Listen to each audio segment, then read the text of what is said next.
పేదోడికి ఒకే ఒక ధైర్యం, దేవుడు ఉన్నాడు.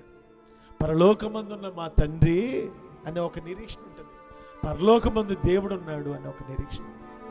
ఆ నిరీక్షణతోనే మనం బతుకుతామండి. ఎన్ని అప్పులైనా, ఎన్ని సమస్యలైనా, ఎన్ని శోధనలైనా, ఎన్ని ఇరుకులైనా, ఎన్ని ఇబ్బందులైనా పరలోకమందు తండ్రి ఉన్నాడు.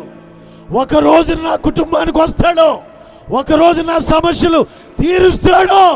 25 సంవత్సరాలు ఆంతర్యములో ఒక ఆలోచన కలిగి ఒక వ్యక్తి ఎదురు చూస్తే పరలోకము నుంచి దేవుడు ఆ ఇంటికి దిగిపోయాడు. ఒక రోజున నువ్వు ఏదైతే అనుకొని దేవుని మీద ఆధారపడతావో అది నెరవేరుతుంది నీ ఇంట్లో. ఇక్కడున్న వాళ్ళ దుఃఖాలు తొలగిపోవును గాక, వాళ్ళ సమస్యలు తొలగిపోవును గాక, ఆంతర్యములో ఉన్న బాధలు యేసు నామములో తొలగిపోవును గాక.